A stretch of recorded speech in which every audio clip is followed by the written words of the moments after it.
Oke baik, Assalamualaikum warahmatullahi wabarakatuh. Sebelumnya perkenalkan, nama saya Muhammad Gani Azmi dari Prodi Teknologi Penginderaan Jauh dengan NIM 1833152. Pada kesempatan kali ini saya akan memaparkan sebuah PowerPoint yang bertemakan modernisasi, yang mana video ini saya dedikasikan untuk pemenuhan tugas sekaligus UAS mata kuliah Studi Masyarakat Indonesia. Pada kesempatan kali ini saya mengangkat judul Westernisasi oleh Modernisasi yang menyebabkan transformasi masyarakat Sumatera Barat ke arah budaya Barat. Westernisasi sendiri merupakan sebuah proses di mana pola kehidupan masyarakat meniru gaya kebudayaan Barat seperti berpakaian, tingkah laku, maupun kebudayaan. Westernisasi ini didorong oleh perkembangan teknologi atau modernisasi, kemudian adanya globalisasi, dan hal yang paling mendorong terjadinya westernisasi di suatu masyarakat yaitu kemampuan dari diri masyarakat itu sendiri dalam memfilter apa yang baru. Kemudian modernisasi sendiri merupakan proses transformasi ke arah yang lebih maju dan meningkat dalam berbagai aspek dalam kehidupan masyarakat. Gilbert sendiri mengemukakan bahwa modernisasi adalah suatu transformasi total kehidupan bersama yang tradisional atau pramodern, dalam hal ini teknologi serta organisasi sosial, ke arah pola ekonomis dan politis yang menjadi ciri-ciri negara Barat yang stabil. Budaya modern ini dialami oleh berbagai kalangan tanpa batasan, mulai dari anak-anak, remaja, dewasa, hingga orang tua. Berawal dari teknologi yang canggih, kemudian beralih ke makanan cepat saji, lalu berkembang lagi dalam segi berpakaian dan pola tingkah laku di kalangan masyarakat. Budaya daerah pun dapat dimodifikasi menjadi sesuatu yang lebih masa kini. Sebenarnya modernisasi ini bersifat positif seperti yang telah disampaikan pada slide sebelumnya, namun akan menjadi negatif ketika terjadi kegagalan dalam mengiringi perkembangan zaman. Dalam hal ini modernisasi malah akan membuat kita ke dalam jurang kepunahan, yaitu akan membawa kita pada hal yang namanya westernisasi. Sumatera Barat merupakan daerah dengan suku asli Minangkabau dengan falsafah adat Basandi Syarak Basandi Kitabullah, Syarak Mangato, adat memakai. Sumatera Barat sendiri di suku asli Minangkabau diatur oleh Tengku Tigo Sejarangan, yaitu penghulu atau datuk, alim ulama, dan cediak pandai. Masyarakat Sumatera Barat atau Minangkabau terkenal dengan solidaritas yang kuat, baik itu di kampung apalagi di perantauan. Sumatera Barat yang memiliki suku asli Minangkabau sebenarnya menjunjung tinggi nilai-nilai kebudayaan dan Islamiyah. Namun setelah adanya modernisasi yang tidak dapat dibendung, membuat banyak pergeseran kebudayaan menuju ke arah budaya Barat atau westernisasi. Kita lihat saja ada beberapa indikator seperti di bawah ini, yaitu dari segi berpakaian. Orang Minang itu berpakaian sesuai dengan ajaran Islam dan enak dipandang. Namun setelah modernisasi yang tidak dapat dibendung, cara berpakaian Barat pun ditiru oleh kalangan masyarakat Minangkabau. Highlightnya di sini pada kaum wanita. Mereka dewasa ini berpakaian seperti gula dalam plastik. Mereka tetap pakai hijab, tetap memakai pakaian yang full body, namun malah memperlihatkan lekuk tubuhnya.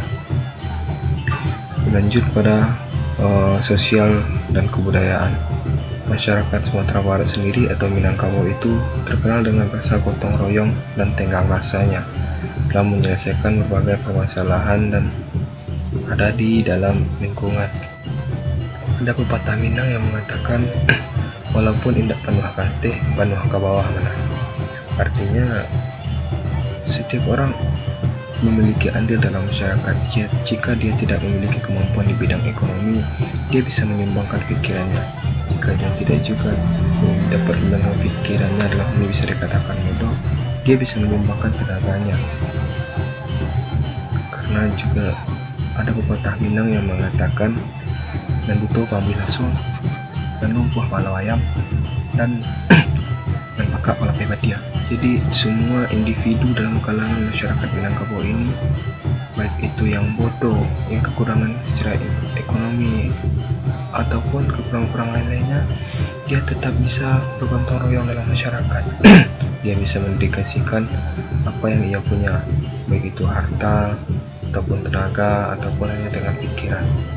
Namun setelah terjadinya westernisasi, semua sikap gotong royong dengan rasa ini sudah hilang, bahkan sudah pudar bahkan hilang. Semua bersikap individualisme dan mementingkan kepentingan pribadi. Tak jarang seorang mama yang tidak boleh menggadai bahkan menjual harta pusakanya, sekarang banyak mama yang malah makan dari kemenakannya. Hal ini sangat disayangkan. Lanjut pada indikator selanjutnya, itu seperti komunikasi. Minang sendiri terkenal dengan kato nanampe, yaitu kato mandaki, kato mandata, kato menurut, dan kato malaria. Karena semuanya ini memiliki peruntukannya masing-masing. Di sini terlihat bagaimana Minangkabau telah menyusun sedemikian rupa untuk bagaimana kita bertata krama dan memposisikan diri dengan baik. Namun setelah modernisasi masuk menghasilkan sebuah modernisasi, semuanya hanya datar. Jangankan untuk berkomunikasi kita sama sebaya, bahkan kadang perkataan dari anak ke orang tua pun sudah tidak enak didengar. Dan yang menjadi highlight atau sudah sangat hilang dan pudar di masyarakat Sumatera Barat kali ini adalah dalam segi pendidikan, yang mana dahulunya anak laki-laki itu tidurnya di surau untuk pendidikan informal. Di surau dia diajarkan mengaji, dibekali ilmu agama, dan setelah mengaji dan dibekali ilmu agama, mereka diajarkan untuk bersilat. Mereka diajarkan untuk menjadi pendekar yang dapat melindungi dirinya sendiri dan keluarganya, bukan untuk menjadi petarung. Namun di era sekarang ini tidak ada lagi laki-laki yang tidur di surau. Bahkan untuk sholat saja surau sudah sangat sepi, hanya sepuh yang sholat di surau akhir-akhir ini, karena masyarakat kemudian masyarakat hanya mementingkan pendidikan formal, karena semua hanya berpatokan pada masa depan, uang. Dari hal-hal tadi dapat disimpulkan bahwa dampak negatif dari modernisasi yaitu westernisasi, baik itu dari segi fashion, tingkah laku masyarakat dan lain sebagainya, pergaulan bebas di kalangan pelajar dan masyarakat, gaya hidup konsumtif, dan kurangnya silaturahmi antar masyarakat karena mudahnya akses informasi, serta berkurangnya rasa cinta masyarakat terhadap produk lokal, dalam hal ini kebudayaan lokal. Selanjutnya, untuk menghindari kita dari dampak-dampak negatif dari modernisasi tadi yang mengarahkan kita kepada westernisasi, yaitu kita harus menghadapi modernisasi dengan sikap bijaksana, sikap waspada dan selektif, sehingga kita dapat mempertahankan nilai-nilai pergaulan sesuai kepribadian bangsa, tetap menjalankan nilai-nilai ajaran agama. Sedikit masukan dari saya pribadi, mengikuti perkembangan zaman di era sekarang ini sangatlah penting. Jika kita menutup mata akan modernisasi, kita akan tetap ketinggalan dan bukan tidak mungkin menjadi kalangan terbelakang. Yang perlu diwanti-wanti dalam mengikuti modernisasi adalah sikap bijaksana dalam memfilter apa yang semestinya diikuti dan tidak menghilangkan jati diri. Karena dalam hidup akan senantiasa selalu berubah, dan siapa yang tidak bisa beradaptasi akan terdegradasi. Sekarang saya bertanya, mengapa air dapat menguasai 2/3 bumi? Hal itu dikarenakan air dapat bertransformasi di situasi dan kondisi apapun. Walaupun ia berubah menjadi uap, orang tetap tahu bahwa itu adalah air. Mau bagaimanapun bentuknya, warnanya, dimanapun wadah dan tempatnya, orang tetap memanggilnya air. Mungkin hanya itu yang dapat saya sampaikan. Banyak kesalahan saya, mohon maaf. Saya sudahi dengan wabillahi taufiq wal hidayah. Assalamualaikum warahmatullahi wabarakatuh.